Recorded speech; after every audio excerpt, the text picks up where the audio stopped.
Welcome back to the Modern Woodcarver podcast. I'm your host, Michael, and this is the show where we explore the art, craft, and stories behind today's woodcarvers. Today, I'm joined by Pat Coffey, a talented caricature style woodcarver whose work really captures personality, humor, and expression. Pat has been featured multiple times with the International Association of Woodcarvers, where he showcased his work and performed live demonstrations, giving others a first-hand look at how his characters come to life. In this episode, we're going to dive into Patrick's journey into wood carving, how he developed his character style carving, and what goes into creating pieces that feel full of life and storytelling. Pat, welcome to the show. Thanks for being here today. Thanks, Mike. I appreciate it. Thanks for the invite. Yeah, anytime. Your work is really amazing. I love all the different characters and styles and scenery that you kind of do with all your work. Well, It's thank really you very cool much. stuff I to see. appreciate that. It's fun. It's like anything else. It just starts out as a hobby in the basement, and it still is. and but it's taken off the last couple of years. I put more effort into it, and it's been a lot of fun. Really cool. When did you first start carving? I tried to figure that out. The earliest piece that I found has 1989 on it. Um, Wow. yeah. So it's been a while. Um, and but from 89 to 2016, it was on again, off again, and mostly off. I would carve for a little bit, get motivated, and then get busy. Life, kids, everything else would be put down for months or years at a time, and sitting in the corner of the basement, and then you pick it up again. And then I retired from my job up in New York in 2016, police department, moved to North Carolina, and since 2016, I've been consistent carver. So it's been fun, and a lot of Okay. courses along the way. Yeah. Yeah. Interesting. What was the first thing you carved, or that Um, piece that had 1989 on it? I think it might have been dogs. I should have had Dogs. I Okay. got all the books over there from the 80s and 90s before all the internet exploded with carving tutorials. But it was animals and dogs, and the buddy of mine who introduced me to it, we would carve and then we would sand. And he goes, "Oh no, you got to sand it, make it." And we spent more time sanding Yeah. than we did carving, and that didn't last too long. So, but yeah, the first couple I had were dogs that were sitting in different poses, and I just forget the book that it came out of. It had a whole bunch of animals, and then Oh, maybe that's four or cool. five, six dogs in it. So Nice. yeah. Yeah, I used to sand my projects too in the beginning. I don't know why I think that was the way to go. I think for me, I guess because I come from a woodworking background, you always Uh, sanded your projects when you're done. there's nothing Um, wrong with it. It just wasn't for me, yeah. and especially since we did it. Um, it seemed counterproductive to me. I enjoyed the carving. I didn't enjoy sanding for just as much or more time to make it look smooth. Yeah. So, It definitely has its time and place when you need to sand. yeah, Um, yeah, yeah, yeah. There's no right or wrong depending answers on in the any of subject this. matter. It just depends on what you Yeah, like. Yeah, that's the great thing about wood carving. There's no rules. You can just do nah, what you want to do. just have fun, pick out and find what works for you. That's the main thing. Um, Yeah. if you enjoy doing it and you're happy with the results, keep on going. And if you got to find something else, you sort of move. I did tried a couple of spoons early on. Okay. Um, Never did any birds. Um, I did do an Yeah, the Indian head. birds don't interest me as much. I did do an Indian headdress. Harold Enlow's cigar store Indian in one of his books. And after I did that headdress, I said, "Nope, I'm not going to be a bird carver. Do feathers." Yeah, the only bird that ever interests me to carve is an owl. I have Mm. no other interest in any other birds. When I first started carving, they had little resin casts in a pack. So there would be a resin of an owl or a boot or something, and a piece of wood to go with it, a cutout. And I probably did carve an owl as one of my first. I don't know where it went, but it's probably one of the first ones I did carve was an owl. Yeah. But in my Yeah, I last, find the owls fun.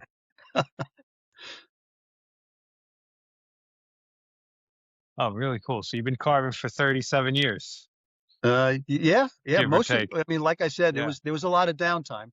Um, Mm. but yeah, and I've taken courses um, early on. Um, Pete LeClaire, he was from Massachusetts, and I was with the club on Long Island, um, and he would have them, or they would have him come down a couple times over the years when I was actually carving. And I got to sit with him maybe 2 or 3 times, and that was a lot of fun. Learned a lot from Pete.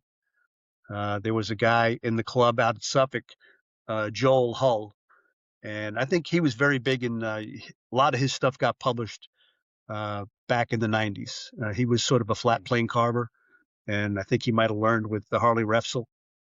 So he taught a lot, and I took a lot of his classes. So he was a big influence also. Yeah, I like that flat plane style. Seeing it more and more now, and I kind of want to try some of it myself. It looks really easy. It's It, hard.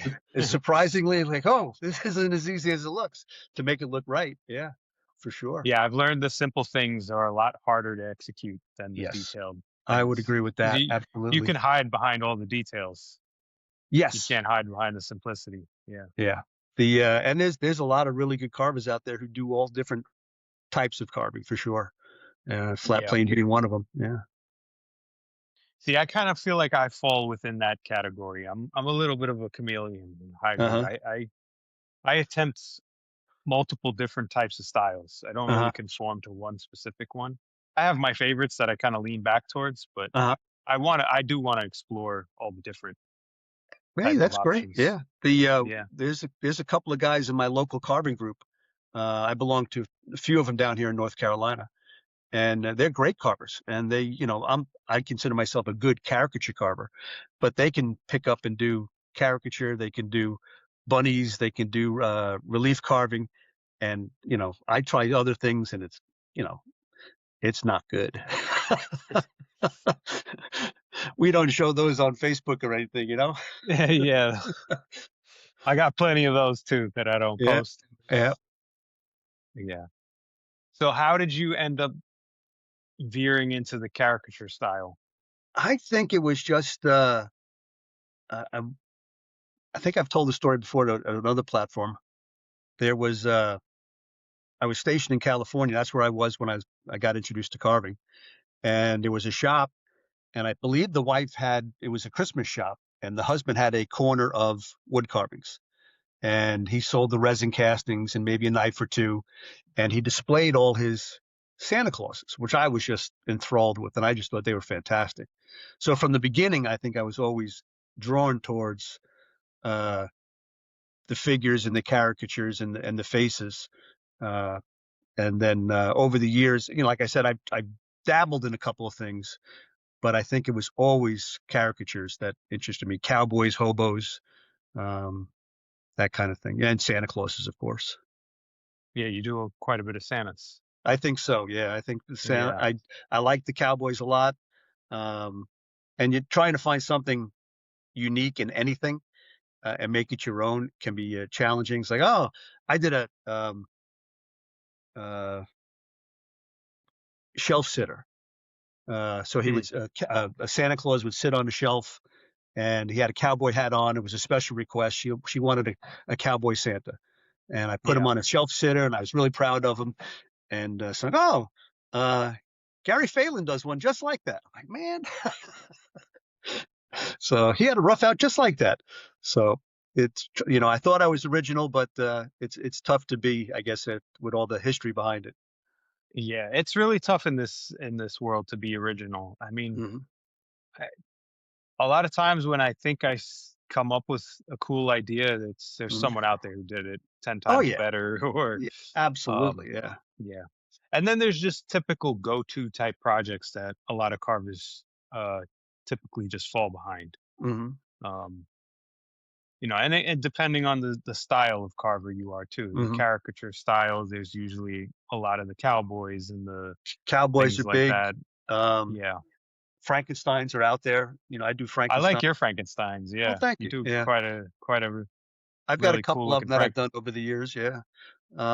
Yeah, and trying to find the niche that you like. But I just like making funny Yeah. faces, and I do a lot of bottle stoppers and carving on the corner. Just I was just gonna say, be yeah, sitting up. I don't see a lot of bottle stopper carvers out there. Maybe I'm just not looking for it, but I think people sort of do that as a warm up. Let me practice this, and then a lot of people will put them on a bust or make a body, and be able to put them in as a two piece. I've yeah, seen that before. Um, that's been around for a while. But I like the bottle stoppers. They're fun. yeah, I got to give a bottle stopper a try. I don't know why I never thought to do one, but Uh-huh. I mean, they seem fun. they are. You just practice a face. So, you can practice the goofiness or something serious. And let me try a beard. Let me try an eyebrow going one way or another. Um, and you can come up Yeah, with some unique expressions. yeah, and I feel like that would make a good gift for someone too. You just carve them a bottle stopper and give it as a gift to someone. They'd enjoy it. I think they'd enjoy it, especially if it was on a nice bottle of bourbon or something.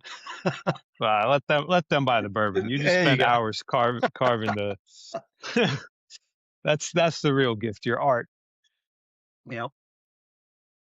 Yeah, you recently posted a Viking that I Hmm. really liked. He's holding the sword and short, stubby guy. Yeah, I've Uh, gotten a few Vikings recently, and I don't know why. I just started carving them, and I enjoyed it. So I think I'm on my fourth or fifth now. Um, but yeah, they're fun. I think Vikings. A lot of people have carved them also. So yeah, yeah, but I I. see a lot of the realistic type Vikings, Mhm. or that Nordic type looking Uh-huh. Viking. You see, Yeah, mine's more but like it's like a full body. the Hagar cartoon. Yeah, Yeah, but I like that. I like that funny aspect of it. You can. yeah. It's like a comic book character. And I that's a there's a fine line. I guess Dave Stetson talks about his version of caricature carving is exaggerated realism, and then there's cartooning. Where you can really big heads, big feet, and there's probably a fine line between it. And I play jump rope with that line. Sometimes I'm a little bit more realistic, and sometimes I go to the cartoony section. And Yeah, it really just depends on what I want to carve. I don't have um, uh, an agenda to carve. Okay, I want to do this, this, and this. It's just like, what am I in the mood to carve today? And then, yeah. like this past month, I've done a couple of Vikings, and they've been fun. And I've got a list up here of things I got to get done. So I got to stop messing around with Vikings for a while. No, really cool. Yeah, I've been talking to a lot of these caricature style carvers lately, Uh, doing these shows, and it's inspired me to do my own characters. So I recently saw one of Blake's posts, Blake Lunsford. mhm, It's an old post of his, but he had a hobo that I just thought was really cool, and he did a mhm, really cool paint job on it. So I wanted to try a hobo. But then more recently, I saw Johnny Layton post mhm, a hillbilly type carving, uh-huh. and I liked some of the elements that he did, and I like Blake's style. So I kind of sat there and I carved my own. Been carving it the last few days. Nice. Um, yeah. So and I went really nuts on the details. I started Uh-huh. adding like little ripped pieces in his jacket, and I Uh-huh. tattered the clothing. And I keep looking at it and wanting to add more and more detail, but at some point I have to stop. You don't say it's ever done. You just sort of quit and move on.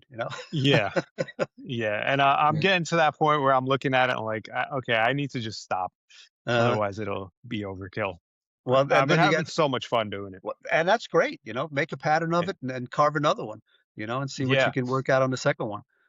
But what's really killing me is this particular piece of basswood is Uh-huh. like a rock. It is so tough, Uh-huh. and when was rough shaping it out on the bandsaw, I didn't realize, but there was a big knot I was going right to add down the what, center. but that just adds great caricature to it. I mean, that brings Yeah, something to the carving.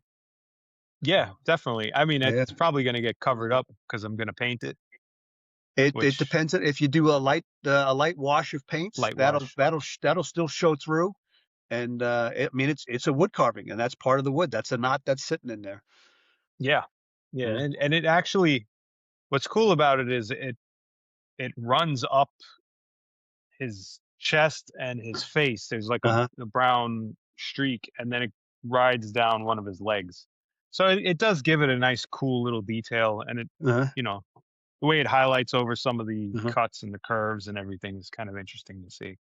I've done it in the So past. You know, most of mine, 99% of my stuff I paint, but every once in a while, like, oh, that looks pretty good just the way it is. You know, and you oil it yeah, up and just leave it as natural wood, and that might look good like that with the wood features there. yeah, I'm a big fan of just straight up oil Uh carvings. In combination because I really don't like painting all that much. Uh, to me, it's not the hobby; it's a chore. Uh, So I I I enjoy it. I've gotten decent at it over the years, but I've ruined more carvings than I've saved with paint and especially antiquing. And yeah, I go back and forth and I try all sorts of different things, and some work out, some don't. You know.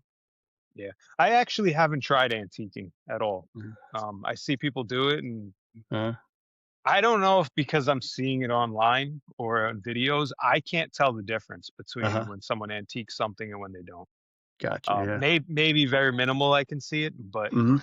it's not enough of a difference that I'm seeing to justify doing it. Maybe you can shed some light on that for me. Is there a big difference when you antique it?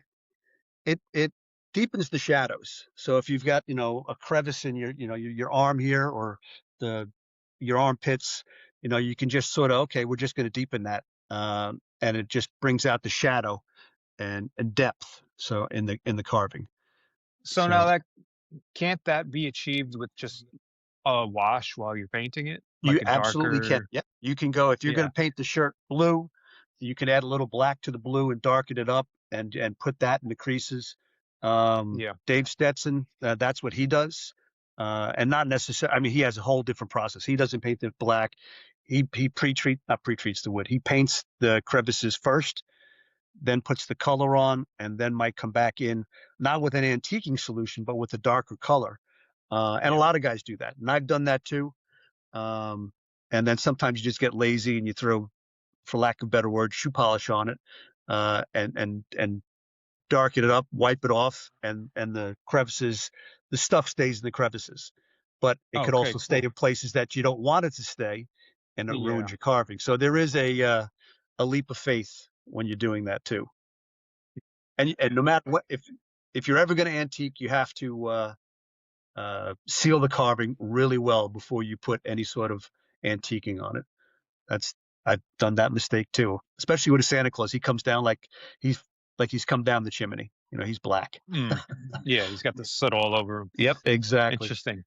So I've done the wash method where I like carving those pumpkins, with the Hmm. really gnarly looking faces Sure. and stuff. Yeah.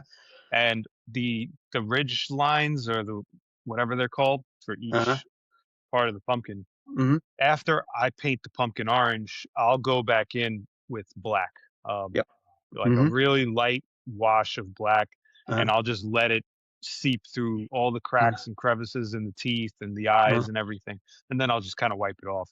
And it gives me that kind of look. Exactly. Yep. Um, There's a great video on YouTube. I believe Mike Pounders put it out. okay. And I don't know Mike. I've enjoyed his wood carving. I've seen him on Blake's International Woodcarvers.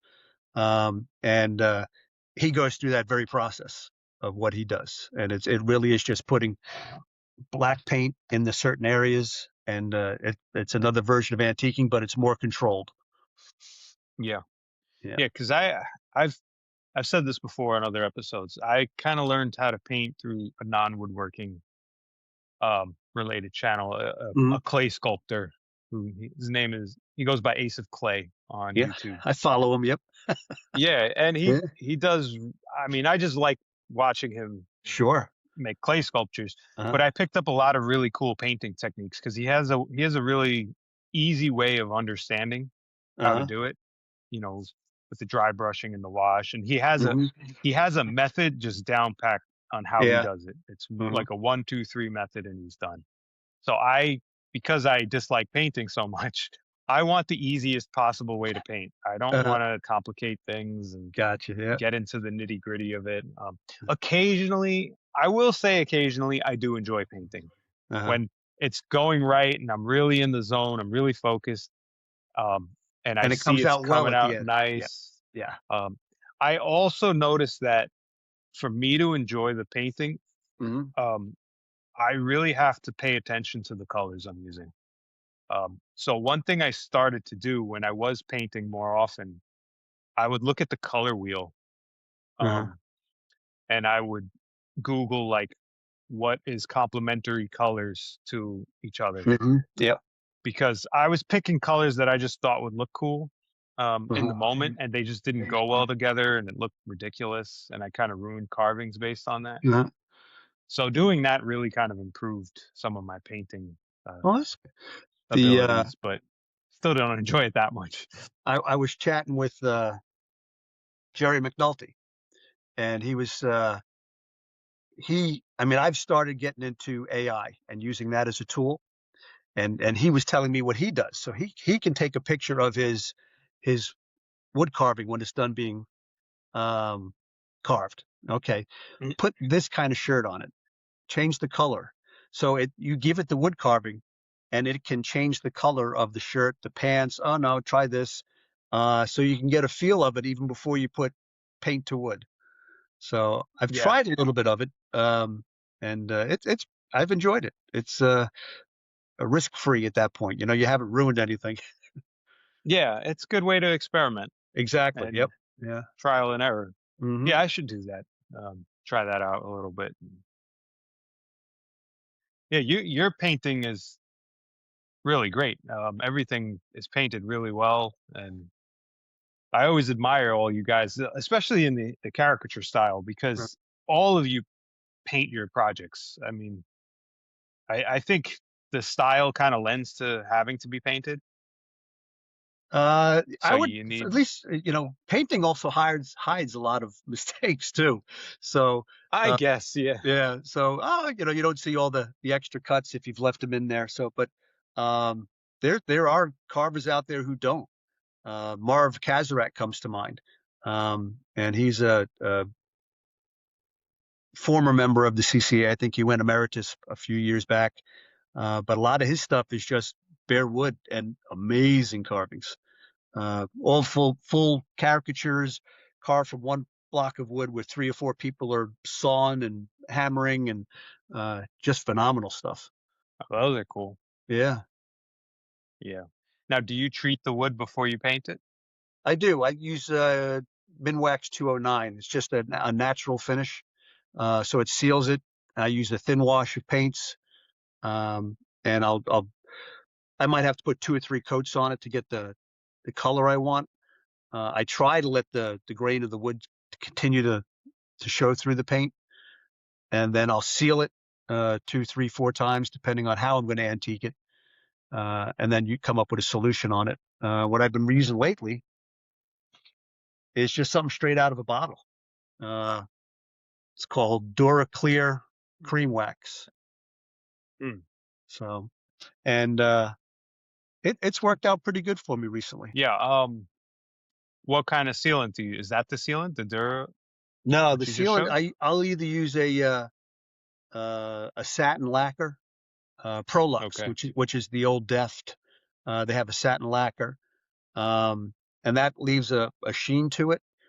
And if you don't want the sheen, I'll use a matte finish, and I get that out of Walmart. I think that's a Krylon matte finish or a Rust-Oleum matte finish, 2 times strength or something like that. Yeah. Yeah. Yeah. I bought matte acrylic sealer Hmm. spray, and that's what I use. Yeah, I spray it. Um, I go out in the garage there and hit it a couple times and let it dry and put mm. multiple coats on. The And like I said, the one, I've ruined many carvings too by screwing it up and missing spots. So you really got to get in there and get everything. well, the one thing I use is to, you know, pre-finish it, I use mineral oil. Hmm. Um, it's just what I have on hand. Yeah, I never want to go out and buy something new if I don't have to. Some of these finishes are expensive. yeah, So, yeah. Rogers, because I I don't. make a lot of cutting boards, I have tons of mineral oil all Well, around. yeah, Roger Stiegel does that. I don't know if you know Roger. Mhm. Um, I know the name. he's a phenomenal carver, and he's he's got a YouTube channel. So and his painting technique, at least I think recently, he's gone to just using mineral oil, letting it dry for a couple of days, and then going back and painting over it. And then he Yeah, uses that's the it. Minwax 209 at the end. So there's all different Yeah, I gotta ways. try the Minwax. Yeah. Yeah, the issue with the mineral oil is it leaches out, which even after a few days, it's Uh, still, the you put them down on something and it's it's still leaves there. the Yeah. stain and the mark. And because I dunk it in a bucket of mineral oil. Uh, I just dunk it and pull it out real quick. uh, I don't let it sit or soak or anything. uh, But I guess that's enough for all the end grain to soak in sure. a massive amount. Mm. So it just starts to leach out later on. But yeah, there's all different ways of doing it, and there's no right or wrong. You just got to find out what works for you. Uh, and the nice thing about going to either a carving show or the carving clubs is, hey, I really like that. How do you do that? And the wood carving community is fantastic about sharing.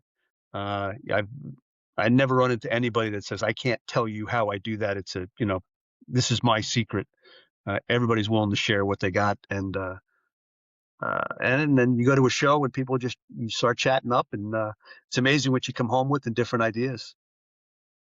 Yeah, all it takes is that one little spark of someone mentioning something, and you can just run with it and Oh try yeah, a bunch of new yeah. things and new Josh Arroyo, ideas.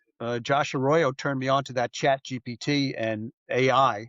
Yeah, And I've been using that ever since. And it's a tool, just trying to figure out different ways of doing things.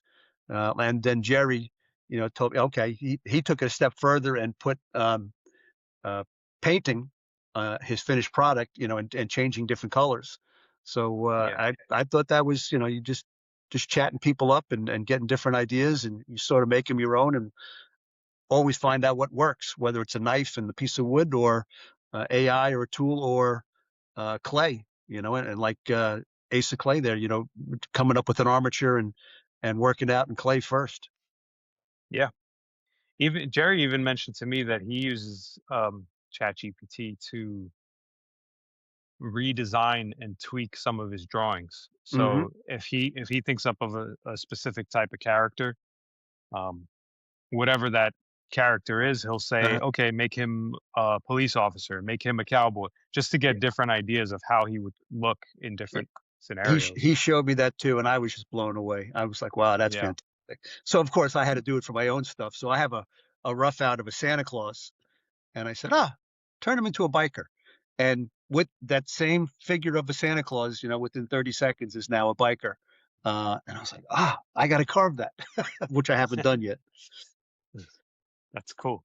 Yeah. Now you carve quite big pieces, bigger than most, I'd say. Some of your pieces are Um, larger most of larger chunks.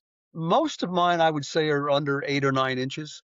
Um, That's pretty big. yeah, yeah, but Yeah. also I do a lot of smalls too.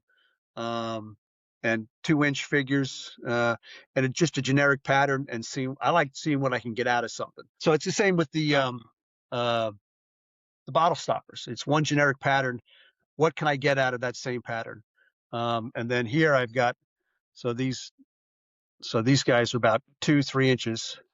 So Civil War, a sailor, yeah, and he's cool. and then I tried doing radar from the old Mash thing, and it Oh, came out nice. okay. The glasses and the eyes, I didn't. He was small, so I didn't put a lot of effort. Not effort. I didn't. I painted it instead of carving it, and But again, it's just something different. I can change. I can move the head left or right. You can have a hand in the belt and not all in the pocket. So it's a challenge to see what you can come up with. And those are just nice, fun pieces. Sitting there watching a ball game. You don't have to put too much It's not a huge project. You're not doing for competition. This is just for fun. And the little guys you can also play with. It's okay. It's a small piece of wood. You can practice paint techniques. All right, let me try this painting. Let me try this antiquing, Yeah. and experiment on that kind of stuff. I like the little guys because they're they're quick wins sometimes. Sometimes Hmm. you just need to make something and finish it just Yep. to give yourself some sense of accomplishment. Yeah. And So you can batch something out in an hour or two. yeah, it's the same way with the corner pieces. Making Santa Claus ornaments. They're just, I I always say every year I got to get earlier on the ornaments so I'm not rushed come November, December. And we're already into April and I haven't done one, so And I'm falling into the same trap as always. you're missing the window. Hmm. Yeah. Yeah. For a long time I didn't like the corner Uh-huh. carvings. I don't know why. They just the back being unfinished bothered me, Uh-huh. just being flat. Uh-huh. So I don't know why it bugged me. The But I picked it up over the last couple of years uh-huh. and I enjoy it because you don't have to carve the full round head Nope. and You can practice the face that you want and the expression that you want.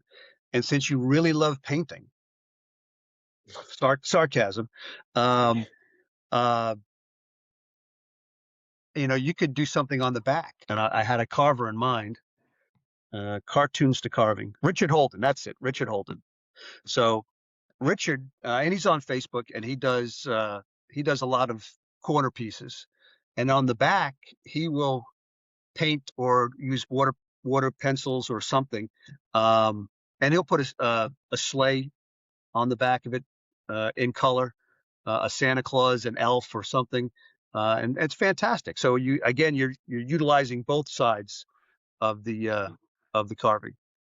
yeah, that's cool because I always thought like these carvings, you're gonna hang it on a tree and the whole front is painted up really nice, Uh, this cool Santa. And then if it flips over, it's just a raw piece of wood, or maybe you painted it black. well, I mean, it's just gonna you look got ridiculous. you got your name and date on back of it. Yeah, that's true. Yeah, So I'm assuming you have a bandsaw to rough out all I these do. blanks. Yep. So Is it a tabletop or a bigger? it's bigger. I had the tabletop for years. I had and I wore that sucker out. And it finally gave up the ghost. And I went to Harbor Freight and picked up their 14-inch band. So I'm like, oh, that's pretty good, and it does the job. It's not the Cadillac of the band saws, but it does what I need it to do. So Yeah. yeah. Yeah, I have a benchtop Ryobi Hmm. that I hate. I've had it, but I've had it for like 12 years at this uh, point. there, Uh, it's not cheap either. It's no, those power tools, and I've added to them over the years. I mean, I've got the bandsaw now. I bit the bullet and got uh, a drill press. the drill press. Yeah, and a couple other power things that have helped over the years. But they're luxury items a lot of times for sure. It's like, do I really need this? And you buy it, and go, why did I buy this? Yeah, and I guess, if you're just a casual carver, you don't Hmm. necessarily need a bandsaw. Um, or if you don't have the space, you don't need it. You could Yeah. buy a rough out and go that route, or you could just sit Hmm. there and, I mean, chunk it out for it, a long the time. old the old books I've got from the late '80s and '90s, they've got coping saws and they're cutting it out like that in the old black and white photos. Yeah. Uh, it can be done for sure. Bandsaw Yeah. just makes life a lot easier. Oh yeah. Yeah. Yeah. So I have a limitation on my saw. So I have these big 4 inch by 4 inch blocks Uh-huh. by 8 inches, and I've been slowly but steadily kind of carving like a whole series of these giant size pieces. Uh-huh.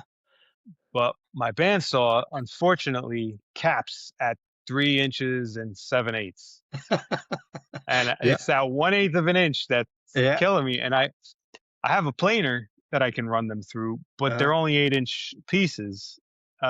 So it's kind of tough to run them Uh-huh. through. It's a little dangerous. So I've resorted to hand planing them down, but basswood's not terrible, Yeah. but Hmm. it's still a pain. I gotta hand plane it Time and consuming. Yeah. on both sides because Uh, I need, to flip it. It's time consuming and mhm. it's a lot of energy and effort and yeah. So I just wish I just had a Little bit bigger. a little bit more. Yeah. I was kind of contemplating there's a little cap on the top of it. I Uh, maybe like just knocking that off to give me that extra height, but I'm I assuming think it would there's no ruin woodworking the clubs by bandsaw. you. Not really. No, Yeah. there's a couple of there's these woodworking maker spaces, I want to say, Hmm. um, where you can kind of go and utilize their shop, and Exactly. Yeah. sometimes they have a class like build a Mhm. coffee table or build a Uh, chair and stuff. I don't really need the classes because I've been woodworking for so long. right.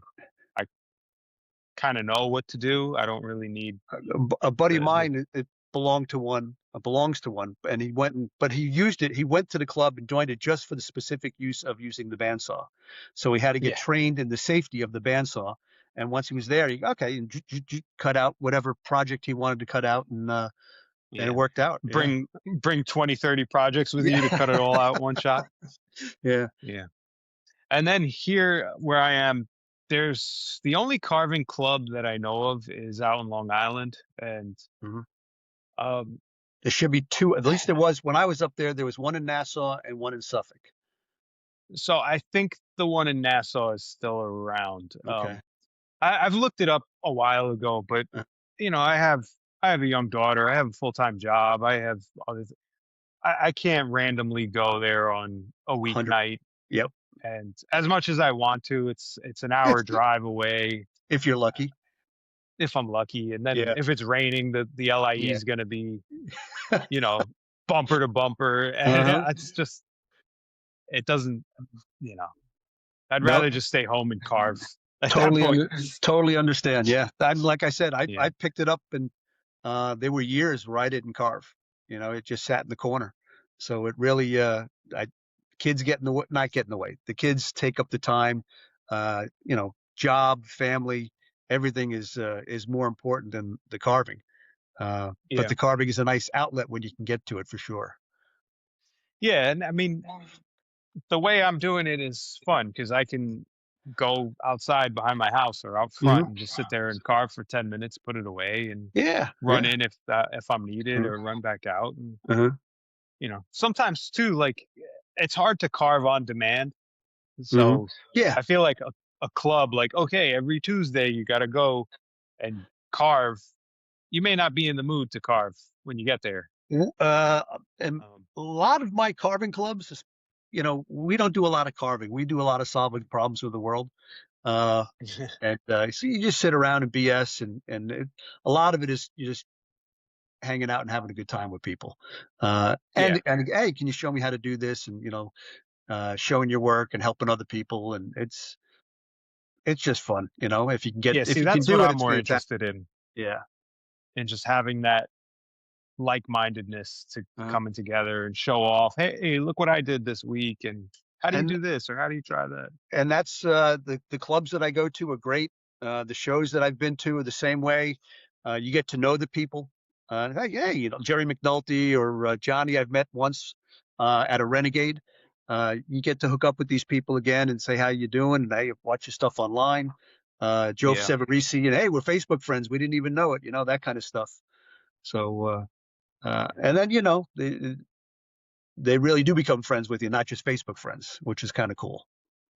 Yeah, it's really amazing. I've made long-lasting friends Hmm. doing this. Even before I started the podcast, I had plenty of wood carving friends that Hmm. over the years I just talked to constantly. Yeah, So absolutely.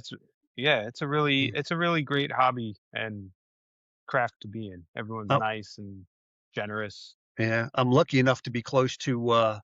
There's an online group, Facebook group called the Barn Carving Group, and uh, Jerry Clark set that up a couple of years ago. So it's an actual barn that we're allowed to use. Jerry wanted to learn how to carve, and he couldn't get people to. So he started making calls and getting carvers in. Um, and so it's a great, it's about an hour away from me. So, and it's usually not always the same guys, but the same group of people. I can't make it this time, but you see them next time. And again, you just sort of, hey, John, how you doing? Haven't seen you in a while. And you sit down and carve a little bit and talk and see how it's just camaraderie, just, different type.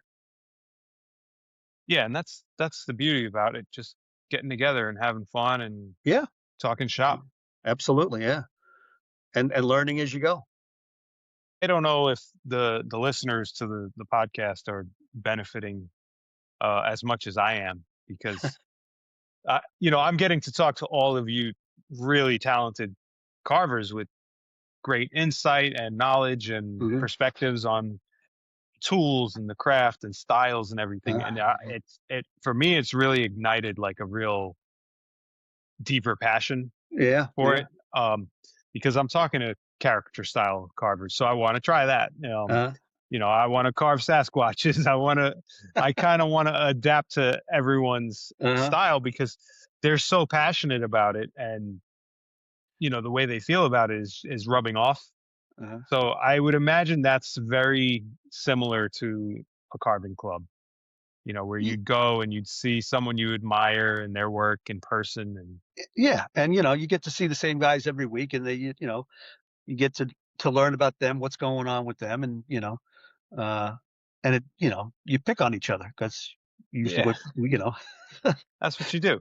yeah, And and a you lot you of get us, to you we're get all to grumpy old, experiment with other tools. absolutely. Yeah. Like, hey, it's addicting, of course, because that guy's got that. I haven't tried that one. That one really looks nice. I want that one.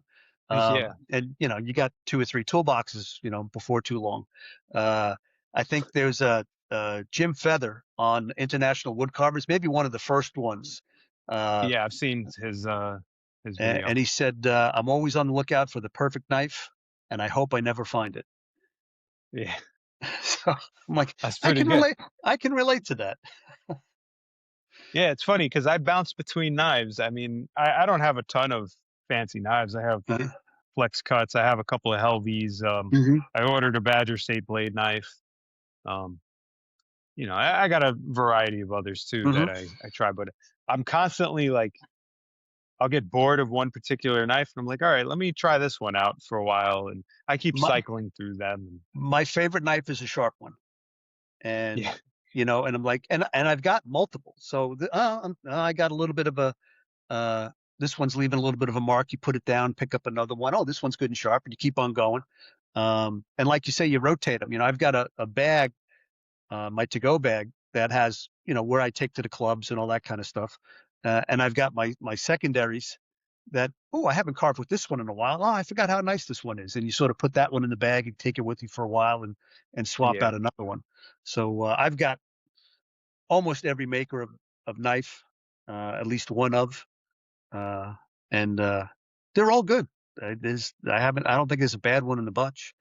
So it's just a no, matter of if you maintain it properly and take care of them, that they'll all the work.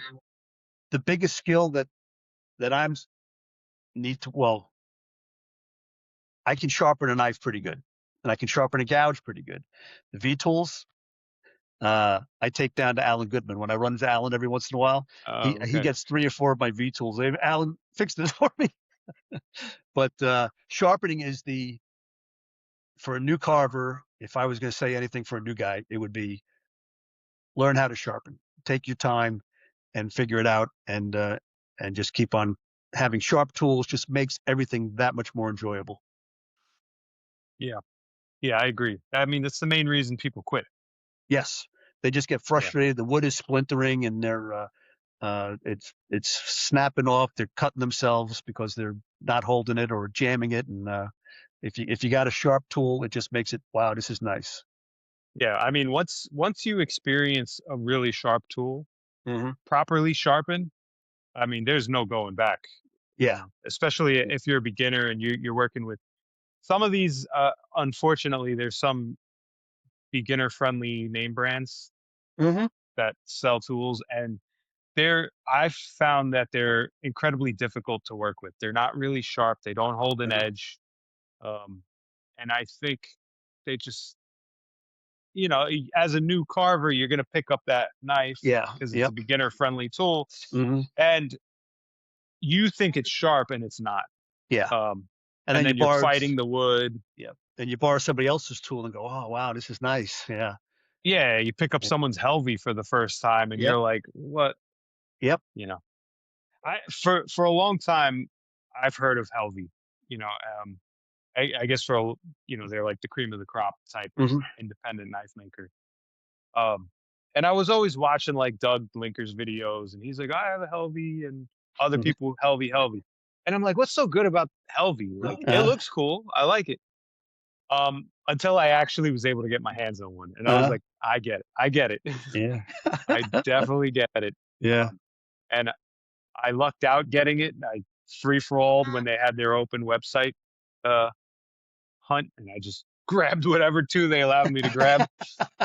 Yeah. Um, There's always a line at the Helvey table at any time that they set up shop at one of the shows or a Renegade or something. Yeah. But they're but good. Flex cut, they make nice Flex knives. Cut is great. Yeah. Yeah, I have a few I'm Badger States, really and I'm real happy with my Badger States. Uh, I'm I- really excited for the Badger State one because yeah. next to Helvey and Flex Cut, their name comes up the most in all Yeah. these episodes. Yeah. The Um, no, they make. and they're great people too. Yeah. Oh, yeah. They Yeah. really know their stuff. Ashton and Libby are fantastic. Yeah, They got any number of different styles uh, of blades, depending on what you want to look for. Uh, Alan Goodman's another one. He's local to me here in North Carolina, and he comes to the barn a lot. So he does a lot of Jedi mind tricks on me. Every time I see him, he goes, "Hey Pat, I got a new profile on a blade," and of course I have another blade by the end of the weekend. yeah, he's a good salesman. He is, and he makes great Yeah. knives. So it's not wasted for sure. Yeah, I gotta pick up one of his knives. I've been seeing his stuff around Mhm. for years too. I mean, there's so many. I Oh, want to buy them all. yeah, I exactly. just I Yeah. just can't afford to. Yeah, No, I have to there. sell some carvings. Yeah, and you got the gouges and the V tools. It's all preference. Whatever you like is what works for you, and that's what you Yeah. sort of hone to. So for gouges, I over the years I've bought the file palm gouges. Hmm. Um, there's a couple of other ones I want to try, like the dockyard tools. Uh-huh. Um, people talk about Dubai a lot. But I'm not sure if Yeah. I want to try. I But I've because I have a nice set of uh, file, like I don't have the urge to right. want to I've buy some I've of got a these. very eclectic set. I've got um these I think these are just old Woodcraft, from their standard base model, and I probably bought them 30 years ago, and I can keep them sharp and they work. I've got a bunch of flex cut gouges, and I like them a lot also. So, I have and a I've lot of got those too. I've got interspersed uh, what I can carry in my go bag and what I leave on my table here.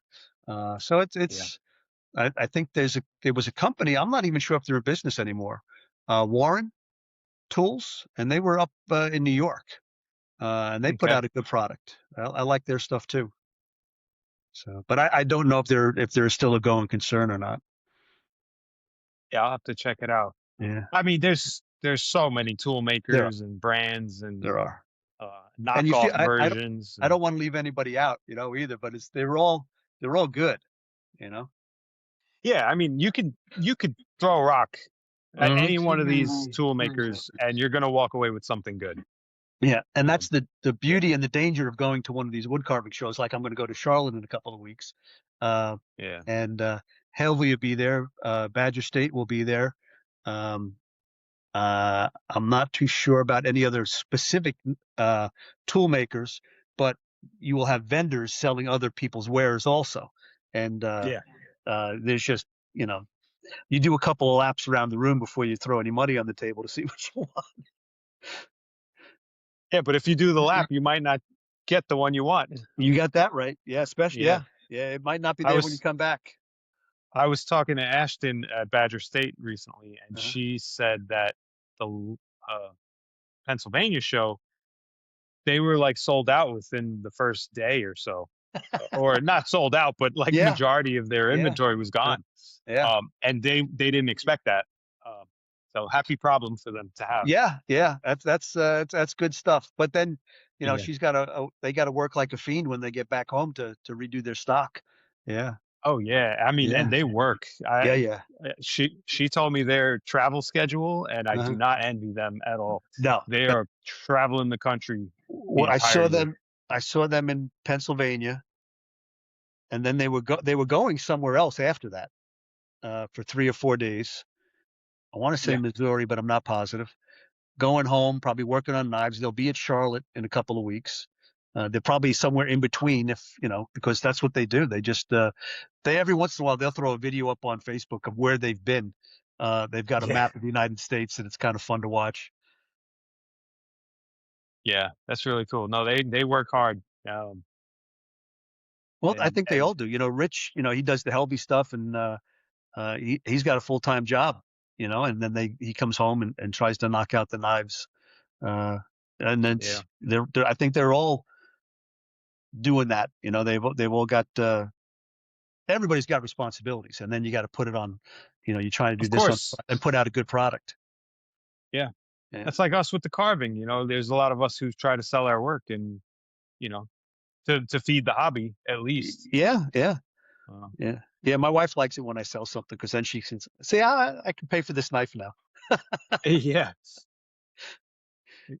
For a long time, as a woodworker, wood carver combination, I Mhm. would do these pop-up events. I still do. I want to slow it down a little bit this year. Uh, I'm getting tired of them because they're a lot of work and a lot of effort. yeah, yeah. Um, And you and you're also, sitting on inventory. yep. And there's sometimes you get there and they pick up your oh, I really like this, and they look at the sticker and they go, oh, I don't know, they put it back down again. Yeah, Yeah, it's like, well, I get that a lot. yeah. It's like, hey, that's what it is what it is. Yeah, Or they try to haggle with you for a few bucks, and yeah. Go away. or something always breaks. And there's at least one thing that's going to break Uh, when you're doing these shows. You drop it, or someone picks it up and they drop it. uh, Um, or luckily, I don't think anything's ever been stolen off my table, but I'm sure maybe at least once something has been yeah. The taken. you can never it. People are people, good and bad. Yeah. Yep. Or a kid walks by and they grab something and walk away Hmm. unknowing. I'm sure that's happened and Yep. just not noticed. I'm really curious to try the Badger State type gouges that they make. Uh, They make that their eraser tool is one that's come up a lot, which I'm yeah, I've got that really in my bag. interested. Yeah, that's in my bag. I didn't have it with me that night, but a buddy of mine, hey, can you bring that in? I'd like to buy it, but I'd like to try it first before I drop down the money. Uh, Yeah. so that's yeah, I feel like that would be a good tool if you don't have a bandsaw, because then you can kind of hog out material and real it's quick. it is great on that. You can really move some wood on that one. Yeah.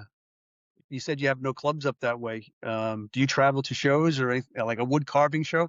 No. No, I haven't. I want to. Again, it's not really right now in the cards for me, just Yeah. because family and job, and then the expensive things. I Yeah. mean, it's just I live in New York. Everything is ridiculously expensive. Yep. Yeah. So to find the funds to justify doing some of these things are just not really Yeah. justifiable. I mean, maybe one day when my daughter's a little older and I don't Uh, have to worry about, summer camps and all these other wild mm-hmm. expenses that come up. Yeah. Yeah. But yeah, everyone seems really cool and really fun. I would love to meet everybody and you know, Yeah. Absolutely. I mean, that's see that's where things that's go. one of the really better perks of getting out there in the wood carving community. Is getting to meet people. Uh, Yeah, and I have enjoyed it. I've gotten since I got into the CCA, I'm a little bit more recognizable, and people have. I've enjoyed. talking to people, and like you've seen my work online, uh, and you strike up conversations pretty quickly, and it's nice. It's a nice Yeah, side benefit. It's a yeah, nice it side really is. benefit to the carving. Yeah, and there's not a lot of negativity in the wood carving world. No, I mean, there might be one or two grumpy guys around, uh, but Yeah, but but yeah, for the most part, it's nothing nothing compared to the rest of the internet. no, no, and it's just a really good community. It is, and I've enjoyed my time in it, uh, and just meeting people and making friends. Yeah, it's been amazing for me. For a long time, uh, I've been active in the wood carving community for a long time. Not under this particular name, not under the modern wood carver Uh huh. or my name. I have my other Instagram page, Garada Woodworks, where I kind of just show everything. Hmm. I built a piece of furniture, I turned a bowl or carving, whatever I did, just Hmm. kind of got thrown up there. But I've been active in not so much Facebook. It's not my favorite one to be on, but Instagram, Reddit, Uh huh. those are the ones I'm mostly on. I do So Instagram. I have not done Reddit. Um, and if it wasn't for Reddit is cool. yeah, if it wasn't for wood carving, I'd be off of Facebook. But it's sort of, Yeah. that's there's a lot of good stuff on Facebook for wood carving. Yeah. Yeah.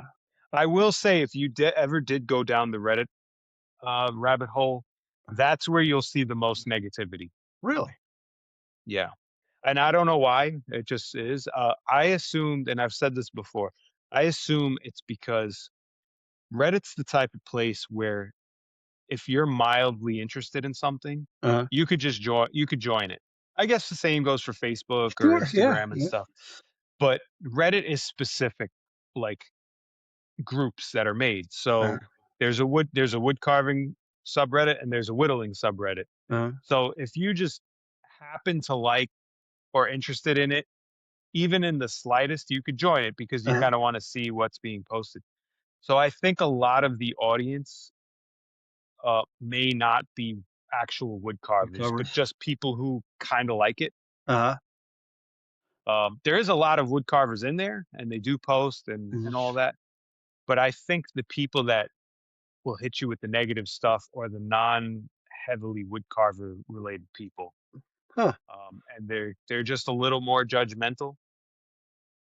Um, Whereas, a wood carver like yourself or myself, we'll see a beginner post something. Uh-huh. We're not going to criticize him. We're not No. going to go, oh, that sucks, or what are you doing? That doesn't even look like a mushroom. You're Yeah. going to say, hey, that's really cool. Why don't Yeah. next time try it like this? Or Hmm. Yep. what knife did you use? Or use Mhm. this gouge instead. Yeah.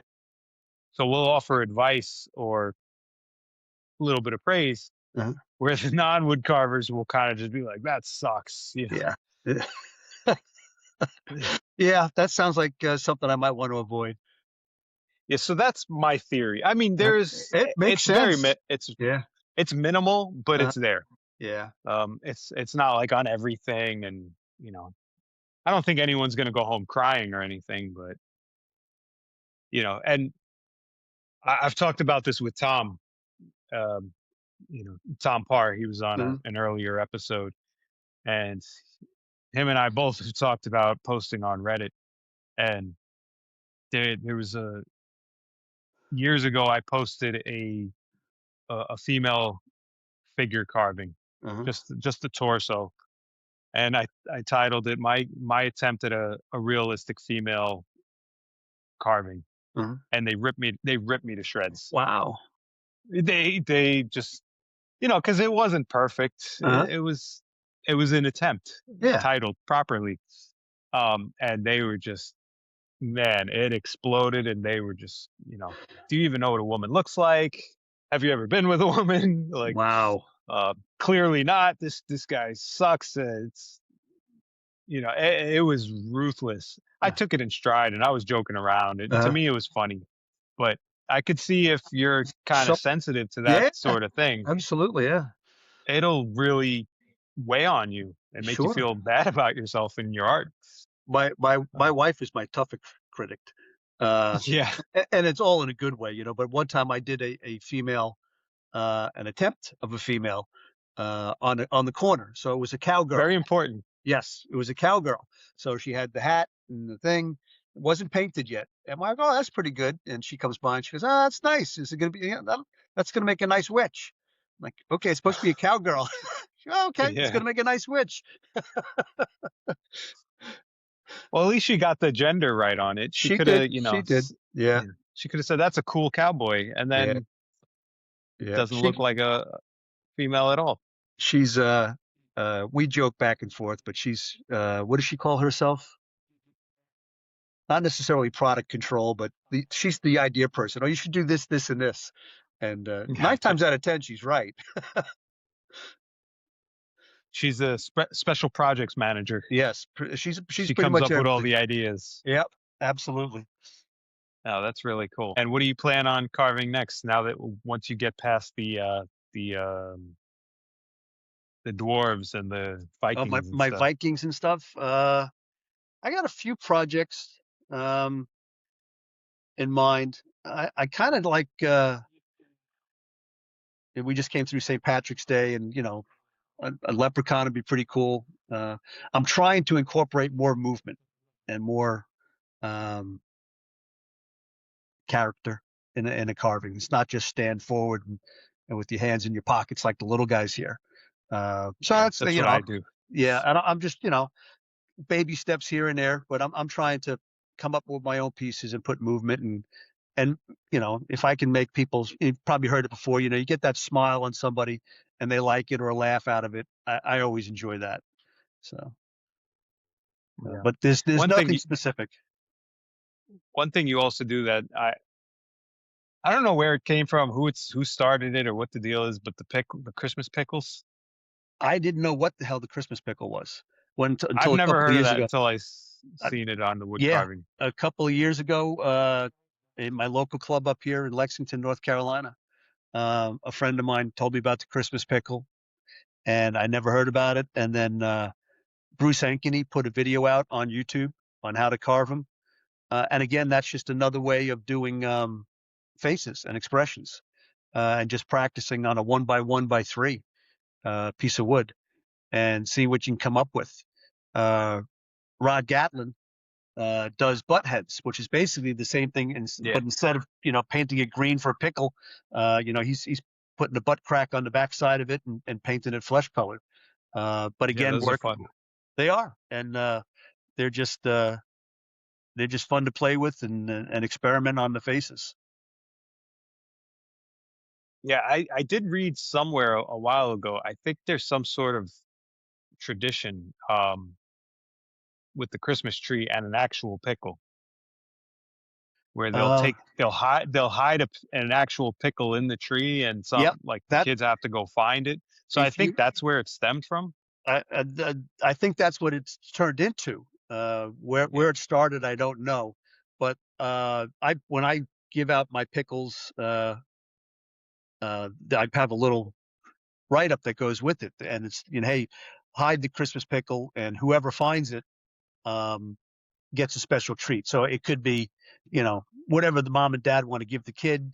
From hey, you get a little extra toy, or you get to fold the laundry today. Whatever it's going to be. Yeah, Yeah, and you that's can pretty make them. fun. I've made them all green, and then you could put the Santa hat on it, and it's a little bit more noticeable in the tree also. Yeah, I've saw the Santa hat ones. Those Yeah, are cool. Very in theme with the ornament tradition. yeah, yeah. So it's just fun. You just like anything else, you just play with it and see what you can come up with. Yeah, that's one of the reasons I like wood carving so much is you could just come up with anything Yeah, and yeah. it doesn't have to have an explanation and you could just run with it and Hmm. go for it. Yeah, and just whatever. I mean, you sit down here. I was even joking with that with my wife the other day. I said, "Oh, I'm going to go downstairs for a couple of minutes and I'll be back up." And 45 minutes later, I was like, I would.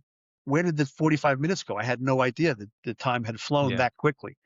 Yeah, I felt like I was an Yeah, it's easy to out of get body lost. experience. Yep, exactly. Very cool. And before we wrap up, I want to ask a question that I've been asking everyone Sure. is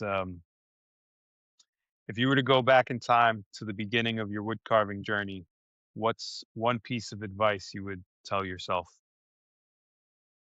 We talked about it earlier. It's sharpening. Yeah, if I would have, I enjoyed my wood carving journey, but I would have enjoyed it more with sharper tools early on. Um, one of the earlier things, I was in the Marine Corps. We got stationed on a ship for 6 months, and we did a cruise around the Pacific. Showing the flag and doing different things. So the buddy who had introduced me to wood carving, we brought our wood carving tools with us. We didn't know how to sharpen them. We had crap pieces of wood, uh, and we would.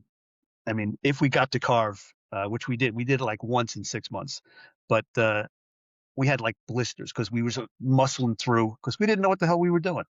Uh, and but that was learning how to sharpen is is probably the best skill out there for a wood carver. Yeah, couldn't agree more. Yeah, Definitely learn how to sharpen. Take yeah, the time out yeah. and really focus on that. All right, that's going to wrap up today's episode.